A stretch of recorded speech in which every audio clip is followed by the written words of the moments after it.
and welcome back to the Dune Minute Podcast, your place to dive deep, minute by minute, leader by leader, into the cinematic adaptation of Frank Herbert's world of Dune. I'm one of your hosts, Zach. And I'm John, and I guess we're not diving into... We would never. No. We would never dive into that cistern. That is a sacred place. But there are many upon many decaliters. Yes. We're back, man. Happy Monday. It's a new week. It's a new week. It is just mere moments for us in recording land. Maybe an hour. But yeah, we are back, and we have more Dune to talk about. We have a lot of Dune to talk about this week. So I think let's just dive right on in. As we left off last week, we ended the week discovering the Cistern of Souls. Mm-hmm. Just how much water was in there with all of our fun conversions that we did. If you forgot, I think the most important one out of all of them was the Big Mac conversion. Yeah, the 1 billion. 1,583,333.3 uncooked Big Macs worth of water. Or, I guess, which is more relevant, about 9.5 million people's worth of water. Yeah, yeah. James's being the most recent addition to this cistern here. Yep. And we're starting this minute off. Jessica is kind of beginning to put two and two together in her mind and realizing that there are so many souls. Yeah, she does her quick mental maths, and says so many souls. This is right after Stilgar says, we have thousands of such places. Thousands of such places, and the Lisan al-Gaib will use this water to restore a green paradise. A dream, if you will, of a green Arrakis. Yeah, let's spend a little bit of time talking about this. Yeah, and we talked about it a little bit during season 1, but I think it's worth reiterating for the new season to just kind of reestablish what this is all about. Yeah. The dream of a green Arrakis is something that was started by Pardo Kynes, which is Liet Kynes' father. Yep. Liet Kynes, of course, was the planetologist, the imperial planetologist that we got to know in the last movie. Equal parts geologist, meteorologist, botanist, all sorts of things. Any kind of field that you can think of that could bring a dead planet alive. Yep. That's what they were focused on. Specifically with Arrakis, they wanted to turn it into a lush green paradise. Part of this process was apparently the Fremen hoarding water. Millions upon millions upon millions of gallons of it. Absolute fuck ton of water. I have a passage from the book, and it's, again, a slightly long passage, but it gives a good explanation of what is happening and what it means to the Fremen in this moment. By all means. It has been calculated with precision, Stilgar whispered. We know to within 1 million decaliters how much we need. When we have it, we shall change the face of Arrakis. A hushed whisper of responses lifted from the troop. Bilal Kaifa. We will trap the dunes beneath grass plantings, Stilgar said, his voice growing stronger. We will tie the water into the soil with trees and undergrowth. Bilal Kaifa, intoned the troop. Each year the polar ice retreats, Stilgar said. Bilal Kaifa, they chanted. So they'll repeat that. I'm going to stop saying it.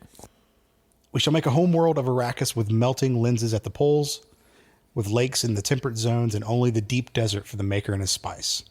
And no man shall ever want for water. It shall be for his dipping and well or pond or lake or canal. It shall run through the quants and feed our plants. It shall be there for any man to take. It shall be his for holding out his hand.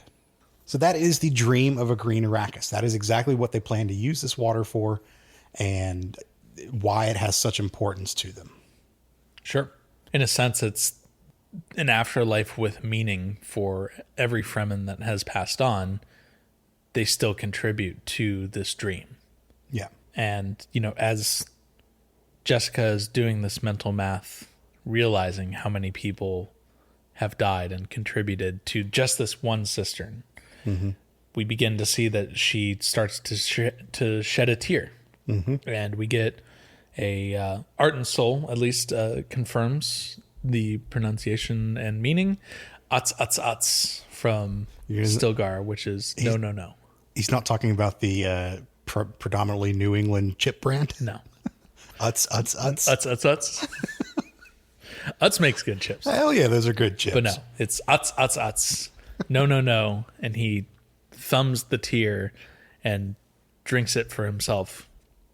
Basically explaining to Jessica, you do not shed a tear. You do not waste any water, not even for the dead, which is in direct contradiction to what we just talked about a couple episodes on last week.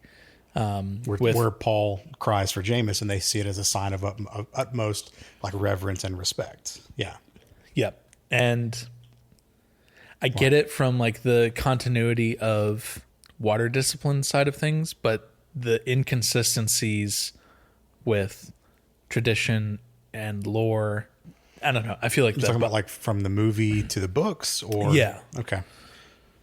Yeah, it bothers me a little bit, but I also understand that because they don't have the "I was a friend of Jameis" scene. Yeah, they have to stay consistent with everything that we've seen in the last 15 or 20 minutes or so, which was you have to maintain every drop of water that you can. Yeah, exactly.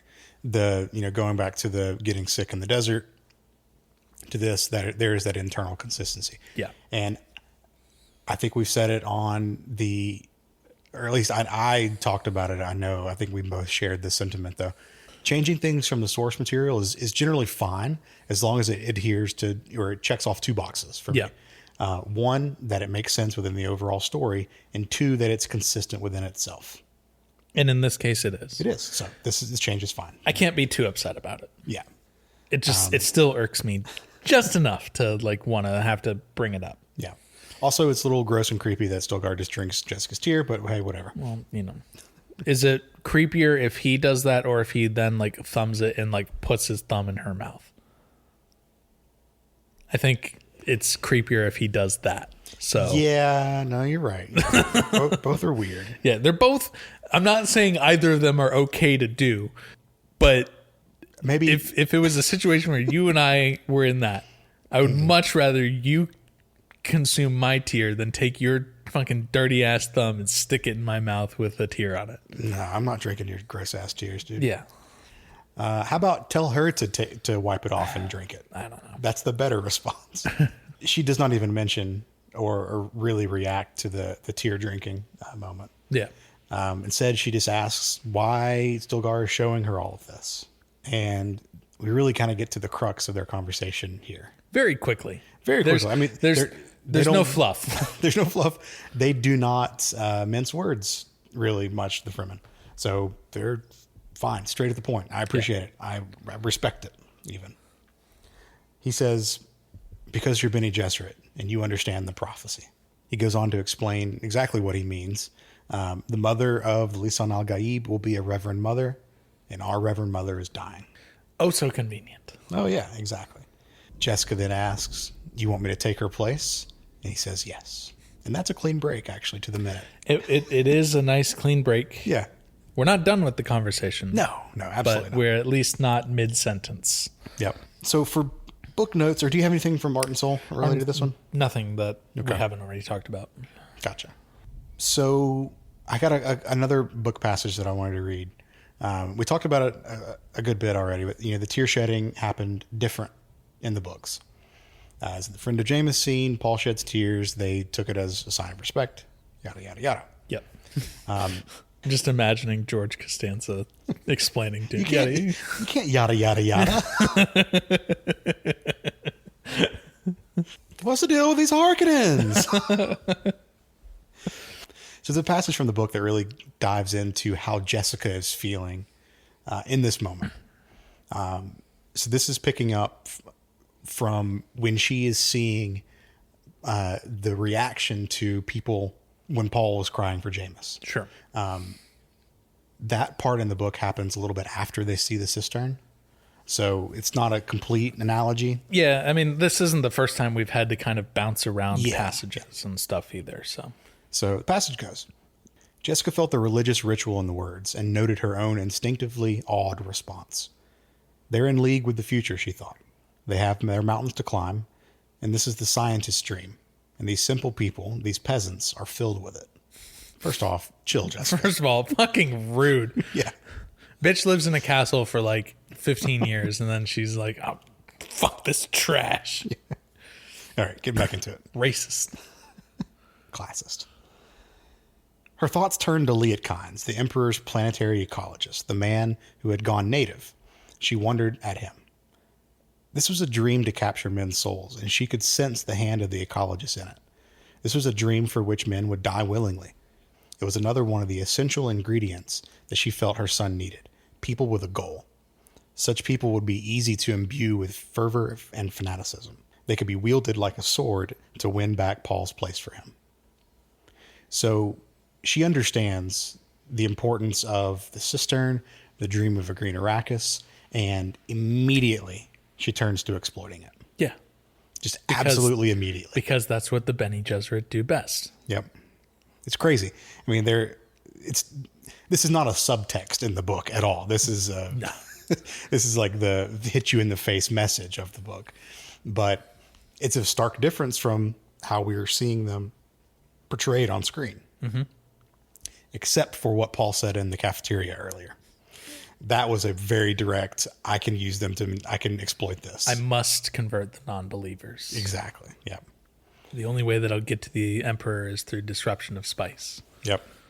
So, which really is getting to the guild, and then the guild has... we'll get there. We'll get there. So maybe Jessica feels a little bit more reticent to go down that path than Paul does.